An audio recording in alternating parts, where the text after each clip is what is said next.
నా పేరు doctor Krishna Chaitanya Chinta, Narasaraopet Chaitanya hospital ఎండిని. ఆర్ఎంపీ అండ్ పిఎంపీ సోదరులకి తగిన గుర్తింపు లభించాలి.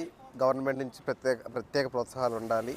వాళ్ళకి అవసరమైతే శిక్షణలు ఇచ్చి, గత వైఎస్ఆర్ గారి ఆధ్వర్యంలో జరిగినట్టుగా మళ్ళీ వాళ్ళకి శిక్షణ తరగతులు పెట్టి వాళ్ళకి గుర్తింపు, రాష్ట్ర వ్యాప్తంగా ఉన్న సోదరులందరికీ ఆ గుర్తింపు కార్డులు ఇచ్చి వాళ్ళని పూర్తి స్థాయి సర్వీసెస్ ప్రశాంతంగా మనస్ఫూర్తిగా చేసేటట్టు ప్రభుత్వం సహకరించాలని చెప్పి కోరుకుంటున్నాం. ఎందుకంటే రూట్ లెవెల్లో గ్రామాల్లో జరిగే చిన్న ఇబ్బందుల నుంచి పెద్ద పాము కాట్లు, పురుగు మందులు తాగి విషానికి ఎక్స్పోజ్ అయిన పేషెంట్స్ వరకు ఇనిషియల్గా ప్రాణాలు నిలబెట్టి వాళ్ళకి ప్రాథమిక చికిత్స అందించి హాస్పిటల్ వరకు ధైర్యంగా తీసుకురాగలుగుతుంది వాళ్ళ వల్లే చాలామంది రూట్ లెవెల్లో ప్రాణాలు కాపాడగలుగుతున్నారు.